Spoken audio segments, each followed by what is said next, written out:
சபைக்குள்ள. ஆமே. அதுக்கப்புறம் 4 மாசத்துல அந்த ஒரு மாசம் அந்த திருவந்துக்கு மட்டும் வருவாங்க. அப்புறம் 6 மாசத்துக்கு ஒரு முறை வருவாங்க. அப்புறம் வருஷம் ஒரு முறை கிறிஸ்மஸ் நியூ இயர் மட்டும் அப்படியே. என்னாச்சு இப்போ? ஓட்ட வந்துருச்சா? ஓட்ட எடுத்தோன்னே தெரியாது. ஏன்னா தண்ணி வந்துட்டு வந்துட்டே இருக்குது. அதனால செய்வாங்க அப்படியே மெதுவா அப்படி சேர் முதல்ல மாறும். டேங் டேங் டேங் டேங் டேங் டேங் கடைசி சேர். அப்புறம் டோர் பக்கம். அப்புறம் அப்படியே சேர் மாறும்போதே தெரியும், ஆண்டவரே அவர் நல்லா ஜெபிக்கணும் ஆண்டவரே. சரிங்களா? என்னாச்சு? நல்ல விசுவாசம் இருக்கிறது ஃபர்ஸ்ட்ல நோக்குறோம். நல்லா இருக்கப்பா விசுவாசம், அப்போ நல்லா இருக்கு. இப்போ ஏதோ ஒரு பாவம் செஞ்சோன்னு நினச்சி பிசாசு கிருபையை தொட முடியாது, ரட்சிப்பை தொட முடியாது. இப்போ இவனை கவுக்கணும்னா விசுவாசத்தை தொட்டோம்னா போதும். அப்போ விசுவாசம் தொடும்போது என்ன ஆகும்னா, நீ பாவம் பண்ணிட்ட, உன் ஜெபத்தை கர்த்தர் கேட்க மாட்டாரு, நீ சர்ச்சுக்கு போகிறது வேஸ்ட்டு, நீ கண்ணு மூடி எவ்வளோ ஜெபிச்சாலும் மான் அடிச்சு கத்த அவர் காதை பொட்டிக்குவார். அவ்வளோ பாவம் பண்ணிக்கிட்ட, நீ பெரிய பாவி, பாவிலும் பிரதானமான பாவி, நீ உருப்பட முடியாது. மனசாட்சி போட்டு சொல்லும். சபையும் பிரசங்கம் பண்ணிக்கிட்டு இருக்கு இந்த மாதிரி. சார் டைம் லாஸ்ட் போயிடும். சார் என்ன செய்யும்? முன்னாடி வந்துட்டு இருந்த மாதிரியே அப்படியே தண்ணி அப்படியே போட்டு தண்ணியாக தொங்கிடுவார் சைடில். ஒவ்வொரு வாரமும் அவனை பார்த்து பிரசங்கம் பண்ணுறோம். உருப்பட மாட்டேன், செய்ய மாட்டேன். இப்போ என்னாச்சு? பிசாசுக்கு சான்ஸ் என்னங்க? பிசாசுக்கு நல்ல என்ன சான்ஸு? இதை மட்டும் சொல்லிட்டே இருந்தோம்னா, நம்பிக்கையை ஒவ்வொரு வாரமும் ஒவ்வொரு நாளும் நம்பிக்கையை அடித்து தள்ளிட்டோம்னா ஆட்டோமேட்டிக்காக ரட்சிப்பு கிருபை தன்னை போல போயிடும். அவன் பாவம் சொல்லி அவன் செஞ்சதையே சொல்லி அவன் பண்ணதையே சொல்லி ஆட்டோமேட்டிக்காக அவன் ஒன்றுமில்லாமாக்கி கடைசியில் அவன் சபை விட்டு போகிறவளுக்கு ஆக்கி விட்டு, கடைசியில் அவன் இயேசு விட்டே போயிட்டு அவன் எதைய விட்டு வந்தானோ அதைய திரும்பி நினச்சிக்கிட்டான், போட்டுக்கிட்டான். அவன் அது திரும்பியும் போட்டாச்சு. இப்போ என்னாச்சு சொல்கிறாங்களா? விசுவாசி ஒரு பாவம் செஞ்சால் பரலோகம் போக முடியாதுன்னு. எப்படி போக முடியாது? கர்த்தர் அவர் வேணாங்கிறாரா? யார் அந்த பரலோகத்தை தள்ளினது? யார் வேண்டாம் சொன்னது? சத்தம் சொல்லுங்க. நமக்கு அதுக்கு முதல்ல நினைச்ச பிசாசு உங்களைய ஓட்டை போட்டு அவன் குறைஞ்சானா, பாவம் செஞ்சு வச்சுட்டு பேசாமல் போயிட்டான். அந்த பாவம் உள்ளுக்குள்ளே செயல்பாடில் வச்சுட்டு அவன் பாட்டுக்கு போயிட்டான். அதை சொல்லி பெருசாக்கிறதுக்கு ஒரு கூட்டத்தை உண்டு பண்ணிட்டான். அந்த கூட்டம் அவங்களை ஏராளமாய் சொல்லி கேன்சரை போல் அது அவனையே சொல்லி ஒன்றுமில்லாமல் ஆக்கிருச்சு. அதான் ஆண்டு சொல்கிறார் லூக்காவின் புஸ்தகம் 18வது அதிகாரம் 8ஆம் வசனத்தில். லூக்கா 18:8.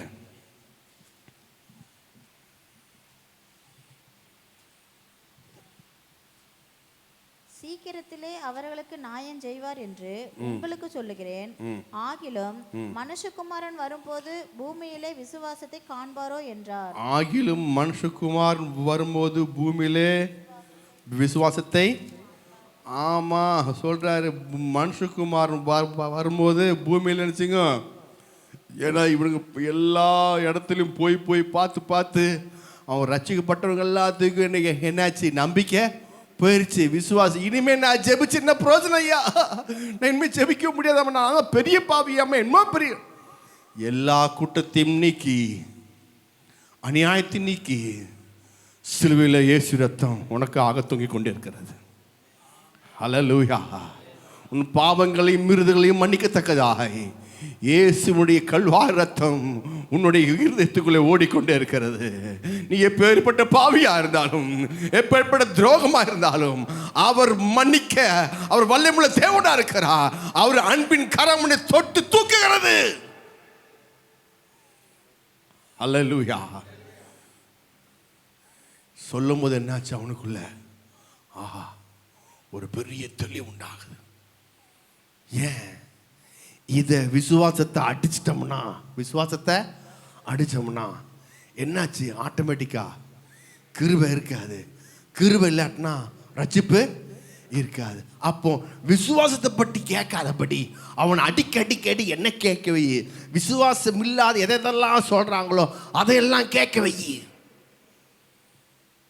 நீ உருப்பட மாட்ட, பாவி ஆயிட்ட, நீ அவ்வளவுதான், நீ சர்ச்சைக்கு போகாம இருக்கிற, வேதம் வாசிக்காம இருக்கிற, ஜெபிக்காம இருக்கிற, நீ ஆக முடியாது, உன்னால ஒன்றும் செய்ய முடியாது, அவ்வளோதான், உன்னை கத்த தள்ளிட்டாரு, உன் ஜெபத்தை கேட்க மாட்டாரு, நீ என்ன பண்ணாலும் அவ்வளோதான், முடியாது, இப்படி சொல்ற ஒரு குரூப்பை உண்டாக்கு.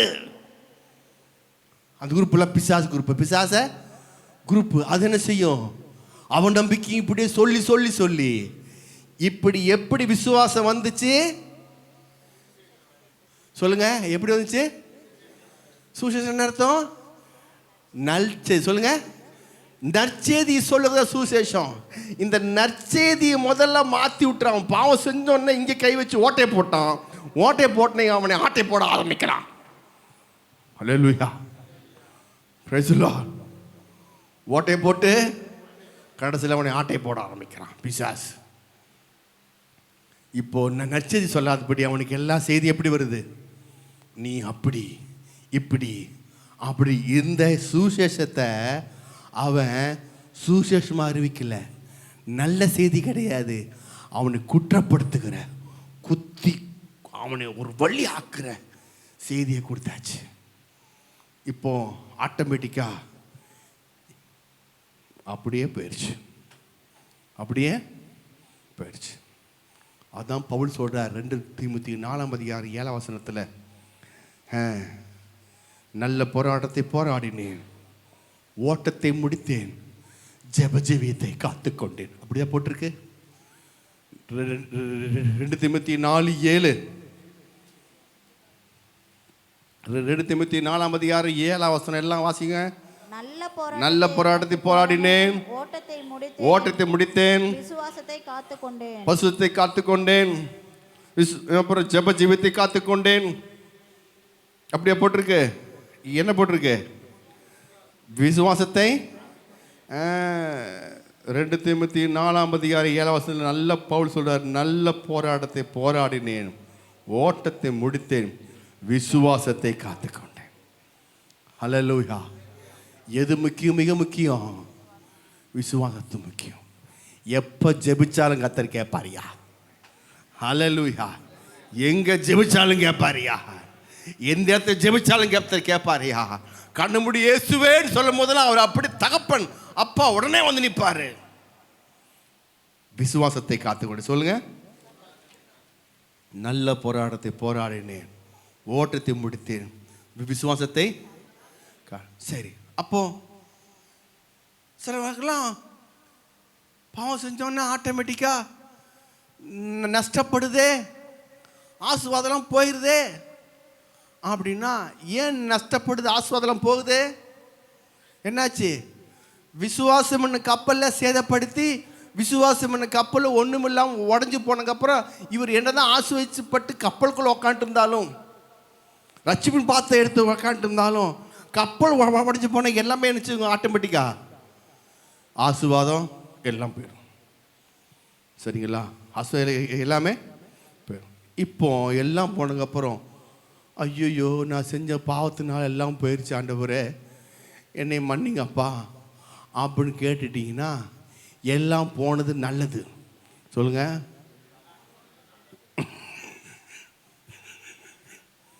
ஆமென். அல்லேலூயா. வேதம் சொல்லுது, ஒரு மனுஷன் உலகம் முழுது ஆதாயப்படுத்தி கொண்டாலும் தன் ஆத்துமாவை நஷ்டப்படுத்தினால் அவனுக்கு லாபம் என்ன? நல்லா யோசித்து பாருங்க. நான் ரட்சிக்கப்பட்டிருக்கேன், பாவம் செஞ்சுட்டு இருக்கிறேன், நான் நல்லா தான் இருக்கிறேன், நான் ஜம்மு தான் இருக்கிறேன், நோ ப்ராப்ளமே, நல்லா இருக்கிறேன்னா ஓட்டை இப்போ தான் போட்டிருக்கு.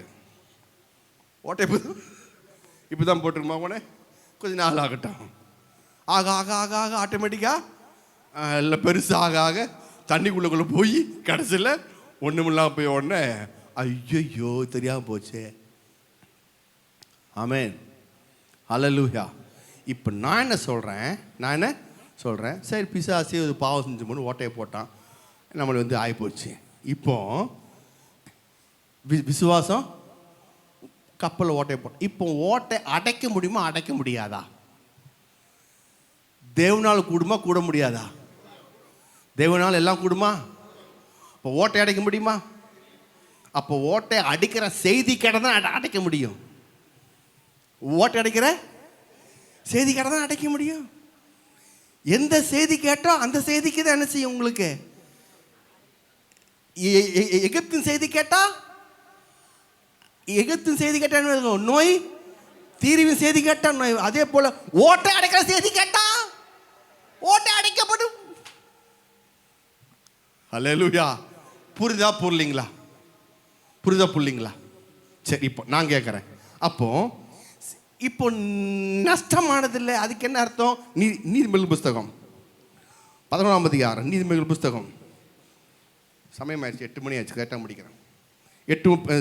நீதிமொழிகள் புஸ்தகம் 11:31. 8:31 சொல்ற பாருங்க. 11:31. இதோ நீதிமானுக்கு பூமியில் சரிக்கட்டப்படுமே, நீதிமானுக்கு பூமியிலே சரிக்கட்டப்படும். போதும். என்னங்க நீதிமானுக்கு பூமியிலே?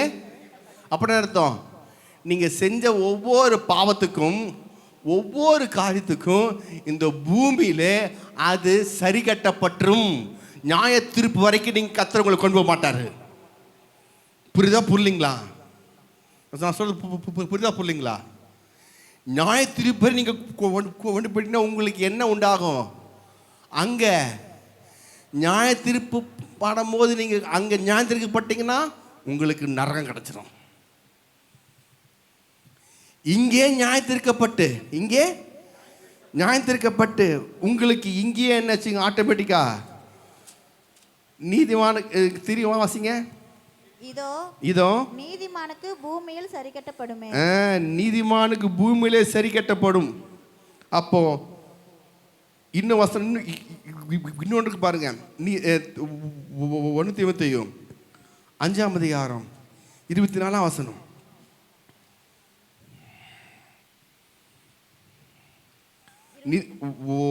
தீமோத்தேயு 5:24. சிலருடைய பாவங்கள் வெளியரங்கமாய் இருந்து நியாய தீர்ப்புக்கு முந்திக் கொள்ளும், சிலருடைய பாவங்கள் அவர்களை பின்தொடரும். நியாய தீர்ப்புக்கு முந்திக் கொள்ளும். நியாய தீர்ப்புக்கு அப்படின்னு அர்த்தம், நீங்க நியாய தீர்ப்பு வரைக்கும் பாவம் கொண்டு போகாது. இங்கே என்னமோ டேலி ஆயிரும். அப்ப இங்கே டேலி ஆச்சுன்னா,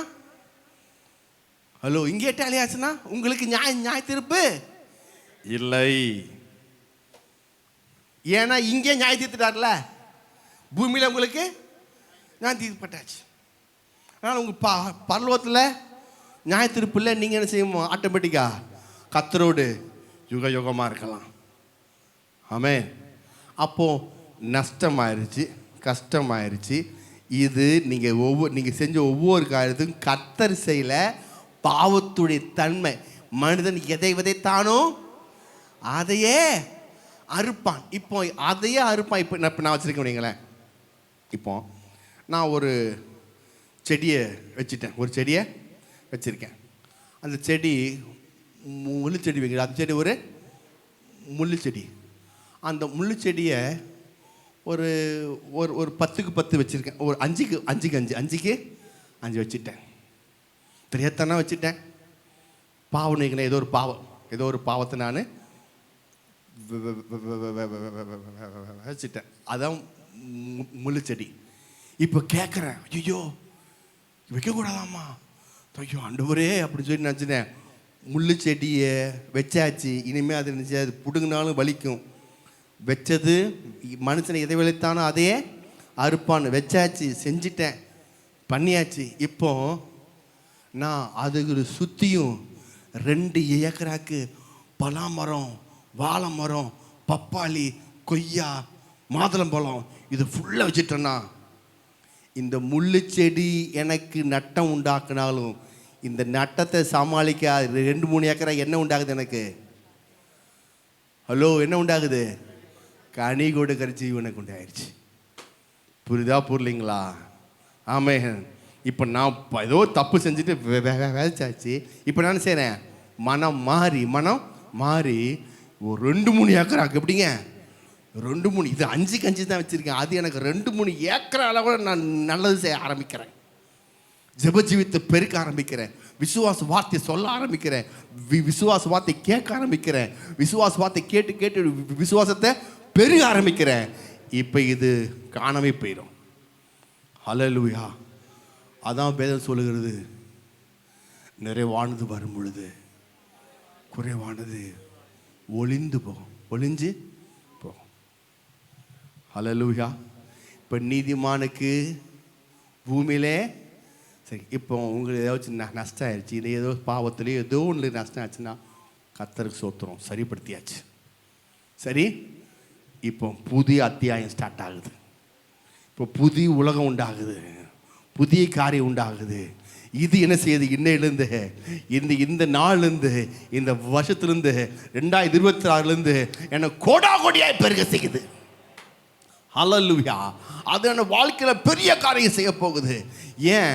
இப்போ விசுவாசம் என்று அவன் என்னதான் இதில் ஓட்டை போட்டாலும் நான் திரும்பியும் வார்த்தை கேட்டு அதை அடைச்சி சரிப்படுத்திட்டு இப்போ இயேசுவுக்காய் நான் பணி செய்ய முன்னேற போய் கொண்டு இருக்கிறேன். ஹல்லேலூயா. கிருபை திரும்பி தாங்க ஆரம்பிக்குது. அது சொல்லுது, என் ஆலயத்தின் முந்தின மகிமை காட்டிலும் பிந்தின மகிமை அதிக கன மகிமை உள்ளதாக இருக்கிறது. ஹல்லேலூயா.